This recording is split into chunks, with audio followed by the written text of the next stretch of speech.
Hey there, everybody, and welcome back to Recovery Perfects, practical tools to help you follow good, orderly direction.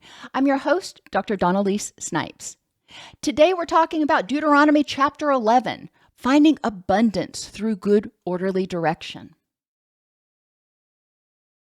Observe, therefore, all of the commands I'm giving you today so that you may have the strength to go in and take over the land that you are crossing the Jordan to possess, and so that you may live long in the land the Lord swore to your ancestors to give them and their descendants, a land flowing with milk and honey. God is giving people this wonderful, rich, and meaningful life.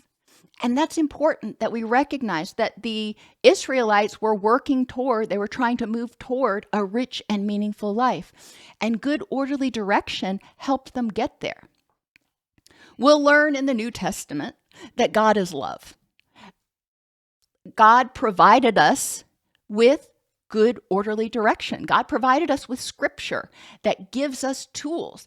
And yeah, a lot of it is not overt. A lot of it is in the form of stories and fables and things that we have to interpret and symbolism.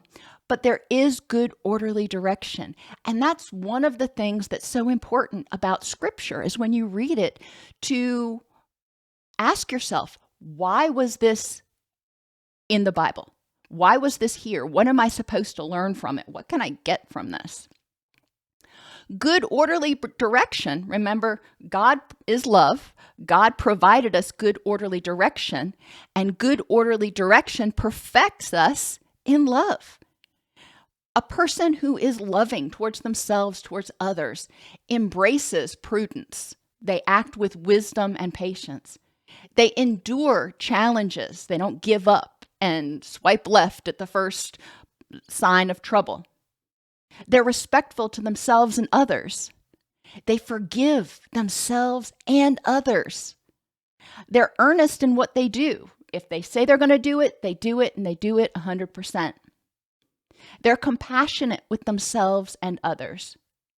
They're truthful with themselves and others. That means being mindful of what they need and living authentically and communicating their needs to others, as well as being truthful about other stuff, not lying.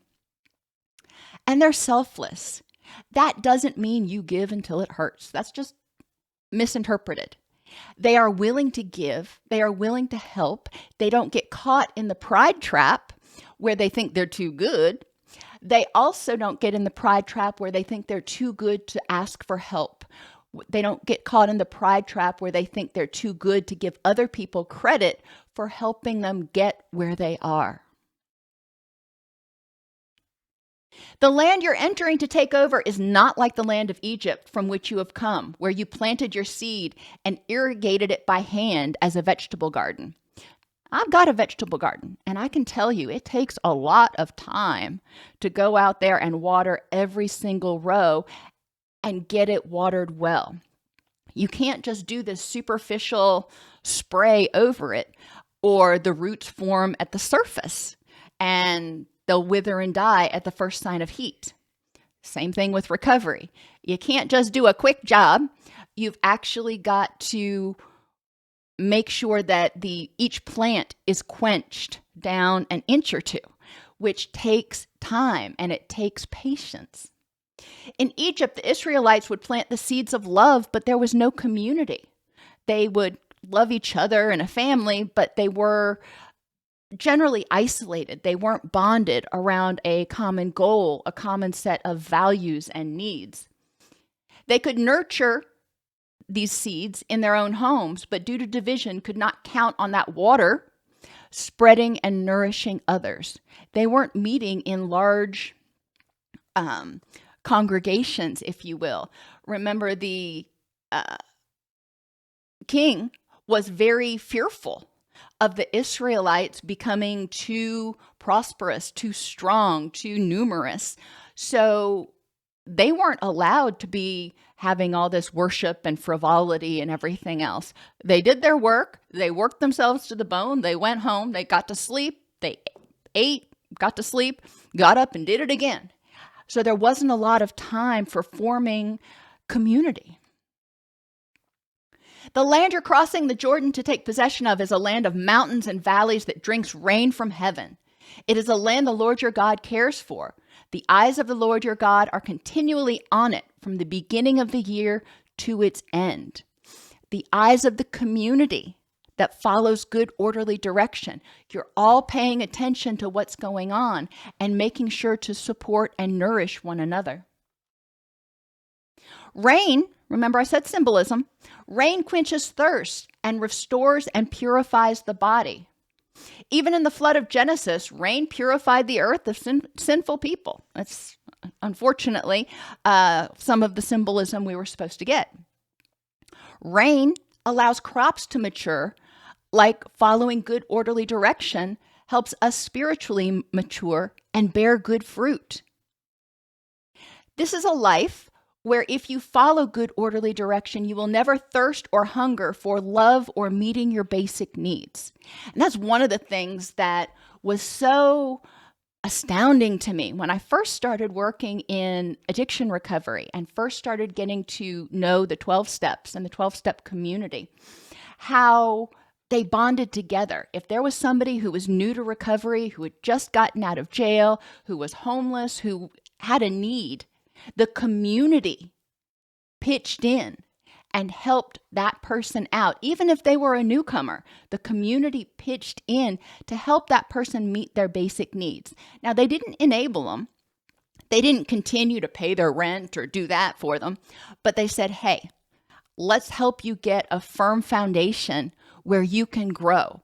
And if you are an active part of our community, we will be an active part of supporting you.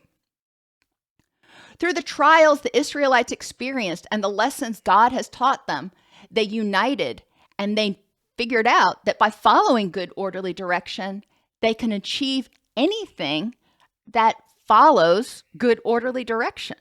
Now, can they achieve a life of debauchery? No, because that doesn't follow good, orderly direction. But if they're following good, orderly direction, it's going to lead them to good fruits. Be careful, or you will be enticed to turn away and worship other gods and bow down to them. Then the Lord's anger will burn against you, and he will shut up the heavens so that it will not rain, and the ground will yield no produce, and you will soon perish from the good land the Lord is giving you. Now remember, in the last video, I said there's a lot of talk about fear and punishment and fire and damnation in the Old Testament. What's important to recognize, or reframe, if you will, that we learn more about in the New Testament is that, yes, we may be enticed to turn away from good, orderly direction. We may be enticed to act impulsively, to do something that seems like fun, to make compromises where we shouldn't, in terms of maintaining our health and happiness and using our energy appropriately to move toward good, orderly direction. But in today's world, it can be enticing. I think most of us at one time or another have spent way too much time doom scrolling on Twitter or Facebook or something else. That is enticing you to turn away from good, orderly direction. That's not a good use of your energy. That's not prudent. That's not respectful to yourself. And generally, when you're doom scrolling, it stirs up fear and anger that you're going to hold on to instead of compassion and forgiveness. So, yeah, that's not following good, orderly direction. It may look like fun, but not so much. Same thing by getting sucked into hours and hours of TikTok. It's mindless, but it is avoiding doing what you need to do. Is that prudent? Is that respectful? Is that using your energy to earnestly do what's important to help you move toward your rich and meaningful life? Now, don't get me wrong. We all need to take time to relax and restore and recover. I'm not knocking that. What I am saying is we can very easily slip into a slippery slope of worshiping or spending too much time focusing on things that have no bearing on helping us move forward. When that happens, when we're not following good, orderly direction, we're going to reap the natural consequences. If you get sucked into 3 hours of TikTok instead of doing your schoolwork, guess what? You're probably going to fail a test. That's, in my opinion, not God doing that to you. Those are the natural consequences of not following good, orderly direction. So we need to fear the consequences, not fear God. If we follow God, if we follow good, orderly direction, we are going to at least get our basic needs met. When people start to worship other gods, including money, sex, quick fixes, and power, the community becomes divided. The divided community cannot function effectively. I've seen this in 12-step meetings, for example, where you have people who are in AA, who are abstaining from alcohol, who believe that, hey, drugs aren't my problem, so I can use drugs as long as I'm not drinking alcohol. That is not prudent. That goes against the basic premise. They're not being truthful with themselves about what they're really doing. They're just triggering those dopamine receptors a whole different way. And then when that happens, we start to see the community of that AA meeting, the people who generally go there, start to divide or fall away, or worse yet, relapse. And it's important to recognize when that is getting ready to happen. When considering whether to add something to your life, you must be truthful with yourself and consider if it is the most prudent and respectful thing to do, both for yourself and those important in your rich and meaningful life, your community. If I do this, how does it impact me? How does it impact my ability to be part of this community? And if I do this, how does it impact the community?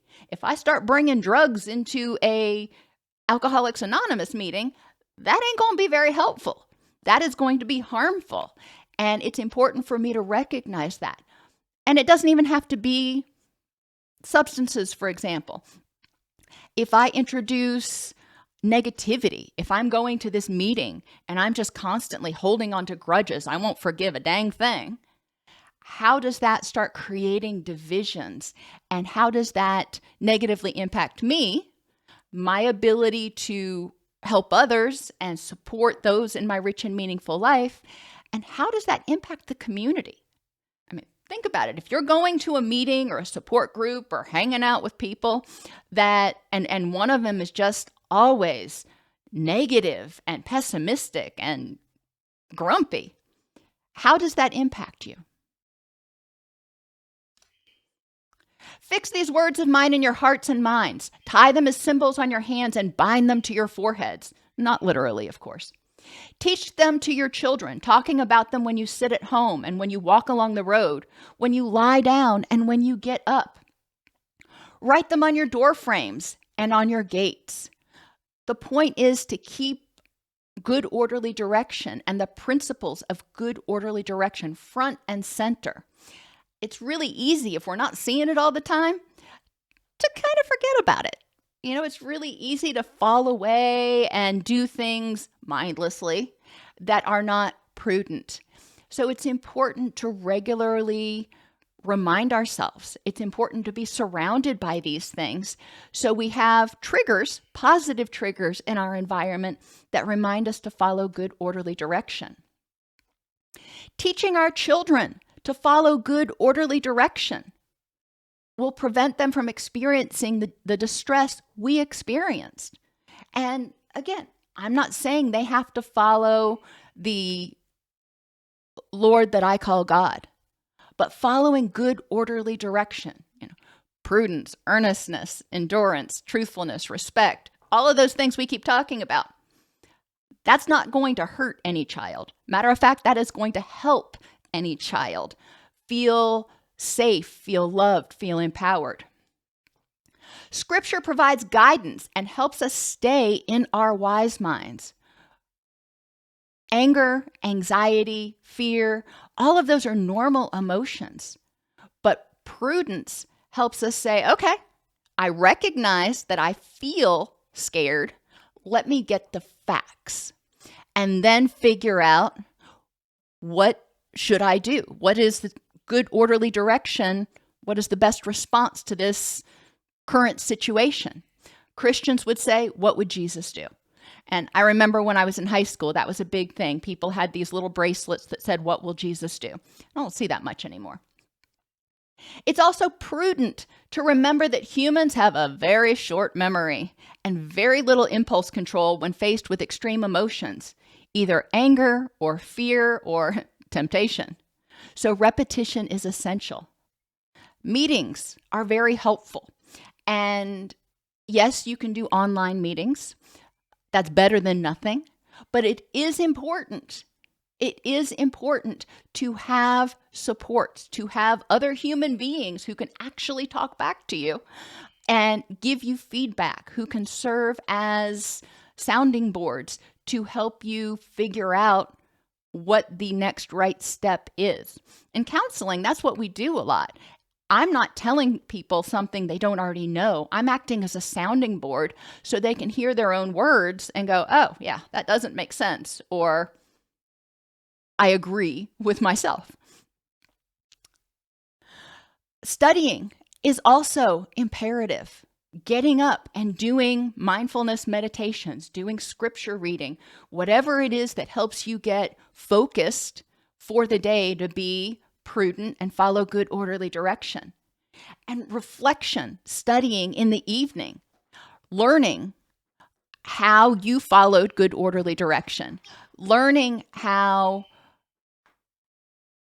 you may have made a mistake and not completely followed good orderly direction, so you can do it in the future. If you carefully observe these commands I'm giving you to follow, to love God, to walk in obedience to Him, and to hold fast to Him, then God will drive out all these nations before you, and you will dispossess nations larger and stronger than you. Think about it. Today, in today's culture, there are a lot of people who engage in behaviors that don't follow good orderly direction. There are a lot of really angry people out there. There are a lot of people who are engaging in addictive behaviors to numb the pain because of their anger or their trauma. And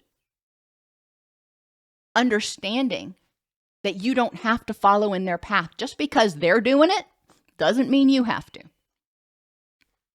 When you are united by love and guided by good orderly direction, you will have the power to keep safe and experience abundance.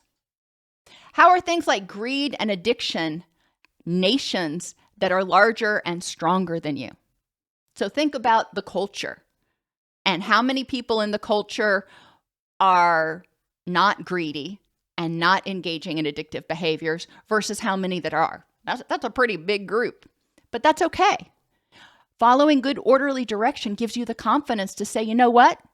I don't have to be part of your group. Thank you very much. I respect myself more than that. How can good orderly direction help you make the most prudent, respectful, and compassionate choice so you're using your energy to move toward a rich and meaningful life? Not pleasure in the moment sometimes, but toward a rich and meaningful life. See, I'm setting before you today a blessing and a curse. The blessing, if you obey the commands of the Lord your God that I am giving you today. The curse is if you disobey the commands of the Lord your God and turn from the way that I command you today by following other gods, which you have not known. So there are a lot of things out there you may not have discovered yet. And when you discover them, you may go, that looks interesting. Or that looks like a lot of fun. But it's important to step back and get prudent. Follow good orderly direction and choose what is most compassionate and respectful for yourself and your community. Just like Adam and Eve, you have a choice and instructions in Scripture for how to achieve abundance and achieve a rich and meaningful life. You can't go back and prevent the original sin. You can't go back and rewrite history. Just can't do it. You also cannot go back and make different choices in your life. You can, however, move forward and create a rich and meaningful life now. What people, things, and experiences are important in your rich and meaningful life? And how can you use your energy in the most prudent, respectful, and compassionate way to nurture those things? Please remember to like, subscribe, and share. Come here. Brewster says bye.